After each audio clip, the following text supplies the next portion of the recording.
Hello friends, 2-3 రోజులుగా ప్రధాన స్రవంతి పత్రికల్లోనూ YouTube ఛానల్స్లో కూడా ఒక చర్చ మొదలైంది. అదేంటంటే రాజకీయ నాయకులు తీసుకుంటున్న డబుల్ పెన్షన్ల గురించి. ఎన్నిసార్లు ఎన్నికైతే అన్ని పెన్షన్లు తీసుకోవడానికి సంబంధించిన ఒక చర్చ నడుస్తుంది.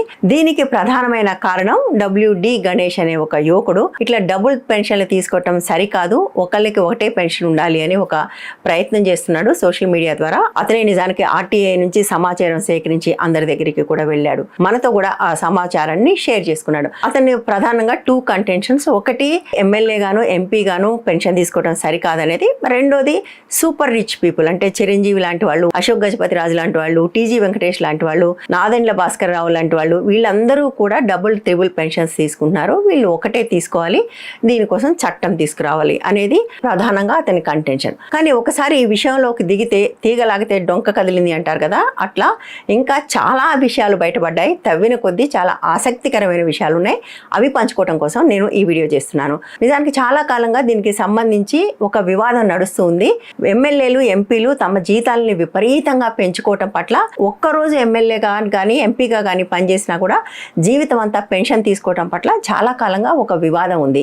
అయితే ఇది ఇండియా స్పెషల్ అని చెప్తే మీరు ఆశ్చర్యపోతారు. ఎందుకంటే ప్రపంచంలో ఏ దేశంలో కూడా ఇటువంటి పరిస్థితి లేదు. ఒక్క భారతదేశంలో మాత్రమే ఒక్కరోజు ఎమ్మెల్యేగా ఎంపీగా ఉన్నప్పటికీ కూడా వాళ్లకు జీవితాంతం పెన్షన్ వస్తుంది. వాళ్ళకు మాత్రమే కాదు, వాళ్ళు చనిపోతే వాళ్ళ స్పౌస్కి కూడా జీవితాంతం ఫుల్ పెన్షన్ వస్తుంది, హాఫ్ పెన్షన్ కాదు. అంటే గవర్నమెంట్లో 35 ఏళ్ళు 40 ఏళ్ళు పనిచేస్తే రిటైర్మెంట్ తర్వాత వచ్చే పెన్షన్లో స్పౌస్ చనిపోతే మిగిలిన స్పౌస్కి హాఫ్ పెన్షన్ మాత్రమే వస్తుంది. బట్ ఇక్కడ మాత్రం ఫుల్ పెన్షన్ వస్తుంది. ఒక్క ఇండియాలో మాత్రమే ఒక్కసారి ఎన్నికైతే ఎప్పటికీ పెన్షన్ రావటం మాత్రమే కాదు, దానికి ఆ ఎమ్మెల్యేలు కానీ ఎంపీలు కానీ ఏమీ కంట్రిబ్యూషన్ చేయాల్సిన అవసరం లేదు. దీనికి సంబంధించిన డీటెయిల్స్ నేను స్క్రీన్ మీద ఇస్తాను, ఒకసారి చూడండి. సో దీని ప్రకారం కేవలం ఇండియాలో మాత్రమే ఒక్కసారి ఎంపీగా కానీ ఎమ్మెల్యే కానీ ఎన్నికైతే టర్మ్ అయిపోయిన వెంటనే ఒక్కరోజు పనిచేసినా కూడా పెన్షన్ మొదలవుతుంది. కానీ దానికోసం ఆ ఎమ్మెల్యే కానీ ఎంపీ కానీ ఏమీ కంట్రిబ్యూట్ చేయాల్సిన పని లేదు. అదే UK విషయానికి వస్తే వాళ్ళకి కూడా లైఫ్ టైం పెన్షన్ ఉంటుంది, కానీ వాళ్ళు తప్పనిసరిగా కంట్రిబ్యూట్ చేయాలి. అమెరికా విషయానికి వస్తే ఇట్లా ఒక్కరోజు పనిచేస్తేనే పెన్షన్ ఇచ్చే పరిస్థితి లేదు. పెన్షన్ రావాలంటే కనీసం 5 సంవత్సరాలు ప్రజాప్రతినిధిగా ఉండాలి. అంతేకాదు పెన్షన్ కూడా 62 సంవత్సరాల తర్వాత మొదలవుతుంది. అంటే వాళ్ళు యంగ్గా ఉన్నప్పుడు, యాక్టివ్గా ఉన్నప్పుడు, పాలిటిక్స్లో ఉన్నా లేకపోయినా కూడా వాళ్ళు ప్రజాప్రతినిధులు అయ్యారు కాబట్టి వెంటనే పెన్షన్ స్టార్ట్ కాదు. బట్ ఇండియాలో మాత్రం మీరు ఒక్కరోజు చేసినా సరే వెంటనే పెన్షన్ స్టార్ట్ అయిపోతుంది. బట్ అమెరికాలో వాళ్ళకి 62 ఏట వచ్చేదాకా కూడా వెయిట్ చేయాలి.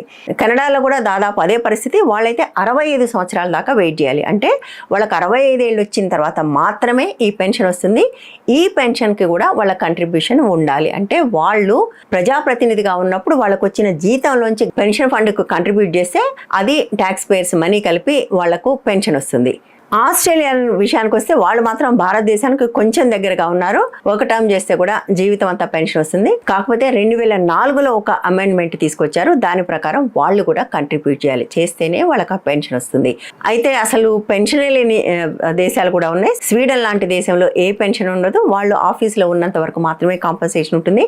ఒకసారి పదవి అయిపోయిన తర్వాత వాళ్ళు వెళ్ళి పని చేసి బతకాల్సిందే, ఈ పెన్షన్ మీద బతకడానికి లేదు. అంటే వాళ్ళు మీరు వెళ్ళి మళ్ళీ మామూలు పనులు చేసుకోండి, ఉద్యోగాలు చేసుకుని అట్లా బతకండి, కానీ ఈ ప్రజాప్రతినిధిగా కొంతకాలం పనిచేశాం కాబట్టి దీని మీద బతకడం సాధ్యం కాదని చెప్తారు. నార్వే దగ్గరికి వచ్చేసరికల్లా వాళ్ళకి కూడా పెన్షన్ ప్లాన్కి వేరే సిటిజన్స్కి ఎలాంటి యాక్సెస్ ఉంటుందో అలాంటిదే ఉంటుంది, కానీ వాళ్ళకు స్పెషల్ ప్రివిలేజెస్ ఏమీ లేవు. ఇండియా దగ్గరికి వచ్చేసరికల్లా వాళ్ళకు ఒక్కసారి పదవిలోకి వెళ్ళినా కూడా జీవితకాలం పెన్షన్ ఉంటుంది. రెండోది అడిషనల్ బెనిఫిట్స్ చాలా ఉంటాయి. అంటే వాళ్ళకి జీవితం అంతా కూడా అనేక ప్రయాణాలు, హెల్త్ ఇన్సూరెన్స్ లాంటివన్నీ ఫ్రీగా ఉంటాయి. ఆఫీస్లో ఉన్నప్పుడు వాళ్ళకి ఇచ్చే రెమ్యూనరేషన్స్ ఎంత, వాళ్ళకి తర్వాత వచ్చే పెన్షన్ ఎంత, ఇది తెలుసుకోవడం కూడా చాలా ఆసక్తికరంగా ఉంటుంది. ఇందులో మాత్రం తెలంగాణ టాప్లో ఉంది. నెంబర్ 1 కాదు, నెంబర్ 2. నెంబర్ 1 ఎవరో తెలుసా?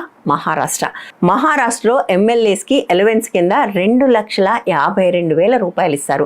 తెలంగాణకు వస్తే జస్ట్ 2,000 మాత్రమే తక్కువ, 2,50,000. ఆ తర్వాత స్థానంలో మధ్యప్రదేశ్ ఉంది, 2,10,000. ఆ తర్వాత స్థానంలో 1,50,000తో కర్ణాటక, రాజస్థాన్ ఉన్నాయి. కాస్త కూస్త మోడరేట్గా ఉండే రాష్ట్రాలు ఏంటంటే కేరళ, బీహార్, అట్లాగే నార్త్ ఈస్టర్న్ స్టేట్స్, ఛత్తీస్గఢ్ ఇలాంటి స్టేట్స్ మాత్రమే కొంచెం మోడరేట్గా ఉన్నాయి.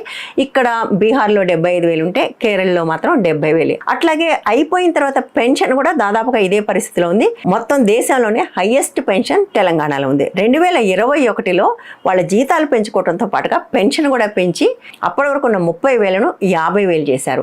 అంటే ఒకసారి ఎమ్మెల్యే కానీ ఎమ్మెల్సీ కానీ అయితే 50,000 పెన్షన్ ఉంటుంది. ఒక్కరోజు ఆఫీస్లో ఉన్న నంబర్ ఆఫ్ టైమ్స్ పెరిగిన కొద్దీ దానికి డబ్బులు యాడ్ అవుతూ పోతాయి. కాకపోతే దానికి క్యాప్ మాత్రం 70,000. బట్ అదే ఆంధ్రప్రదేశ్ విషయానికి వస్తే ఇప్పటికీ కూడా అక్కడ పెన్షన్ 30,000 ఉంది.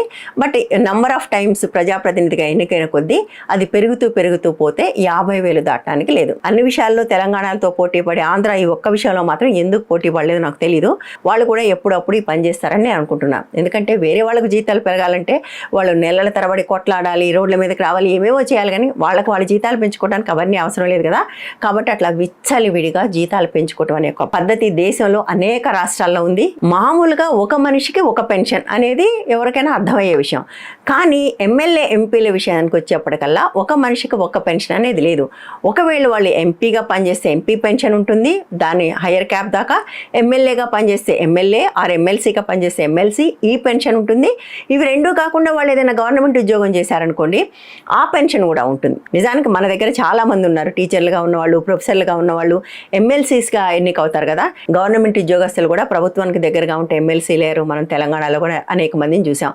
సో వాళ్ళందరికీ కూడా ఈ ఎమ్మెల్సీ పెన్షన్ వస్తుంది, వాళ్ళు చేసిన గవర్నమెంట్ ఉద్యోగం పెన్షన్ కూడా వస్తుంది. వాళ్ళు నంబర్ ఆఫ్ టైం ఎమ్మెల్సీస్గా చేశారనుకోండి, నంబర్ ఆఫ్ టైమ్స్కి సంబంధించిన ఇంక్రీజ్డ్ పెన్షను ప్లస్ వాళ్ళ గవర్నమెంట్ పెన్షన్, 2 పెన్షన్లు కూడా వస్తాయి. సమాజంలో అన్నీ ఉండి అన్ని అవకాశాలు ఉండి చాలా కంఫర్టబుల్గా ఉండి చాలా పెద్ద పెద్ద మాటలు మాట్లాడే వాళ్ళు కూడా ఏమాత్రం సంకోచించకుండా ఈ 2 పెన్షన్లు తీసుకుంటున్నారు. వాళ్ళలో చాలా మంది మీకు నాకు తెలిసిన వాళ్ళు కూడా ఉన్నారు. అయితే అసలు పెన్షనే లేని రాష్ట్రాలు కూడా ఉన్నాయి.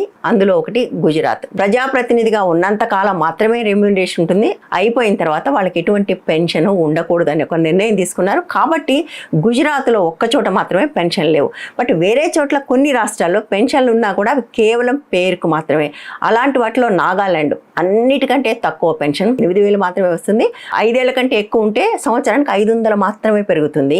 అట్లాగే కేరళ పెన్షన్ కూడా మోడరేట్గా ఉంటుంది, ఎమ్మెల్యే రెమ్యూనరేషన్ లాగా. ఎమ్మెల్యే రెమ్యూనరేషన్ 70,000 ఉంటే పెన్షన్ విషయానికి వస్తే తెలంగాణలో లాగా ఒక్కరోజు చేసిన ఫుల్ పెన్షన్ కాదు. 2 ఏళ్ల కంటే తక్కువ చేస్తే 8,000 మాత్రమే వస్తుంది. అక్కడి నుంచి పెరుగుతూ మొత్తం 5 టర్మ్స్ చేస్తే మాత్రమే 20,000 వస్తుంది. ఆ తర్వాత కూడా పెరిగేదానికి సంవత్సరాలకు 1,000 రూపాయలు మాత్రమే యాడ్ చేస్తారు. అక్కడ కూడా హయ్యర్ క్యాప్ 50,000 ఉంది. బట్ నాకు తెలిసి కేరళలో 50,000 పెన్షన్ తీసుకోవాలంటే వాళ్ళు కనీసం 7, 8, 9 టర్మ్లు వాళ్ళు ఎమ్మెల్యేగా పనిచేసి ఉండాలి. కానీ అదే తెలంగాణ విషయానికి వస్తే ఒకవేళ వాళ్ళు ఎంపీగా అంటే రాజ్యసభకో లేకపోతే లోక్సభకో ఎన్నికైతే దానికి ఇంకొక 31,000 పెన్షన్ వస్తుంది. అంతా కలిపి ₹1,00,000 దాకా కూడా పెన్షన్ తీసుకునే అవకాశం ఒక్క తెలంగాణలో మాత్రమే ఉంది. బహుశా ఈ నంబర్ మీరు గమనించుంటారు. లోక్సభ పెన్షన్ కేవలం 31,000 మాత్రమే. తెలంగాణ ఎమ్మెల్యే ఎమ్మెల్సీ పెన్షన్ మాత్రం 50,000 ఉంది. అంటే ఒక పార్లమెంట్ సభ్యుడి కంటే కూడా తెలంగాణలో ఎమ్మెల్యే కానీ ఎమ్మెల్సీ కానీ గెలిస్తే వచ్చే పెన్షన్ చాలా ఎక్కువ ఉంది అని అర్థం. ప్రస్తుతం భారతదేశంలో ప్రభుత్వ ఉద్యోగిగా పనిచేస్తే కూడా పెన్షన్ రావాలంటే కంపల్సరీ కంట్రిబ్యూషన్ ఉంది. కానీ ఎమ్మెల్యేలకి ఎంపీలకి అటువంటి కంట్రిబ్యూషన్ లేదు. కానీ ప్రపంచవ్యాప్తంగా అన్ని దేశాలు కూడా అటువంటి కంట్రిబ్యూషన్ని కంపల్సరీ చేశాయి. వాళ్ళెవరూ కూడా ఒకరోజు పదవి చేపట్టి బయటకు రాగానే పెన్షన్లు ఇవ్వట్లేదు. ఒక ఏజ్ తర్వాత మాత్రమే, అంటే ఓల్డ్ ఏజ్ పెన్షన్ మాత్రమే ఇస్తున్నారు. కాళ్ళు చేతులు సరిగా ఉండి వయసులో ఉన్నప్పుడు పెన్షన్లు ఇవ్వట్లేదు. కొన్ని దేశాలు అయితే అసలు ఏ రకమైన స్పెషల్ ప్రివిలేజెస్ కూడా ఇవ్వట్లేదు, వెళ్ళి పని చేసుకొని కూడా చెప్తున్నాయి. కాబట్టి ఈ అంశం చట్టంలో ఉన్న మొరాలిటీకి సంబంధించింది, మనుషుల్లో ఉన్న మొరాలిటీ కూడా సంబంధించింది. సో మన కోసం మనమే చట్టాలు చేసుకొని మనం డబ్బులు తీసుకోవడం అనేది ఎంతవరకు కరెక్ట్, మిగిలిన ప్రజలందరికీ లేని సౌకర్యాలు మాకే కావాలంటాం ఎంతవరకు కరెక్ట్ అనేది మొదటి ప్రశ్న. రెండోది మనుషుల్లో మొరాలిటీ సంగతి. గణేష్ లేవనెత్తినట్టుగా రిచ్ పీపుల్ అంటే అశోక్ గజపతి రాజు లాంటి వాళ్ళు, చిరంజీవి లాంటి వాళ్ళు, టీజీ వెంకటేష్ లాంటి వాళ్ళు, అంటే వేల కోట్ల రూపాయలు ఉన్న వాళ్ళు, రిచ్ పీపుల్ కూడా పెన్షన్ల కోసం ఎందుకు కక్కుర్తి పడుతున్నారు అనేది మనం ఆలోచించక తప్పదు. కావాలంటే ఈ పెన్షన్ తీసుకోనని చెప్పే చెప్పే అవకాశం కూడా ఉంది. మన తెలుగు వాళ్ళలో గణేష్ ఇచ్చిన సమాచారం ప్రకారం అట్లా పెన్షన్ తీసుకోకుండా దాన్ని వదులుకున్న వ్యక్తి ఒకే ఒక్కడు దగ్గుపాటి వెంకటేశ్వరరావు. నిజానికి ఆయన రాజ్యసభకు వెళ్ళాడు, అనేక సార్లు ఎమ్మెల్యేగా కూడా గెలిచాడు. బహుశా ఆయనకు 2 తీసుకుంటే 1,00,000 పైనే పెన్షన్ వచ్చే అవకాశం ఉంది. బట్ ఆయన అన్ని పెన్షన్లు వదులుకున్నారు. కాబట్టి ఎవరైనా వదులుకోవాలి అంటే వదులుకునే అవకాశం ఖచ్చితంగా ఉంది. గుమ్మడి నరసయ్య లాంటి వాళ్ళు, లేకపోతే త్రిపుర ముఖ్యమంత్రిగా పనిచేసిన మాణిక్ సర్కార్ లాంటి వాళ్ళు ప్రజాసేవలోనే ఉండి ఆస్తులేమీ సంపాదించుకోకుండా పనిచేశారు. కాబట్టి అలాంటి వాళ్ళు పెన్షన్ తీసుకుంటే ఒక అర్థం ఉంది. కానీ కోట్లాది రూపాయలు ఖర్చు పెట్టి ఎమ్మెల్యేలుగాను ఎంపీలుగాను గెలిచి ఆ పదవిని అడ్డం పెట్టుకుని ఇంకా 1,000 కోట్ల రూపాయలు సంపాదించి ఆ తర్వాత కూడా ఈ పెన్షన్కి కక్కుర్తి పడే వాళ్ళని చూసి ఏమనుకోవాలి? ఇలాంటి ప్రజాప్రతినిధులకు నిజంగానే ప్రజా సంక్షేమం వాళ్ళ మనసులో ఉంటుందని అనుకుంటున్నారా? అసలు ఈ పెన్షన్లే ఎత్తివేయాలి, అన్లెస్ తమకు ఈ పెన్షన్ లేకపోతే గడవదు అని చెప్పుకుని అప్లై చేసుకుంటే తప్ప అసలు ఈ ఎమ్మెల్యేలకి ఎంపీలకు గుజరాత్లో తీసేసినట్టుగా అందరికీ పెన్షన్లు తీసేయటం అనేది సరైందని మీకు అనిపించడం లేదా?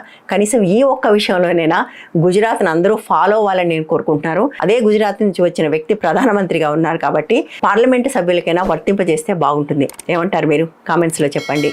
ఈ వీడియో నచ్చితే లైక్ చేయండి, షేర్ చేయండి, ఛానల్ని సపోర్ట్ చేయండి. Thank you.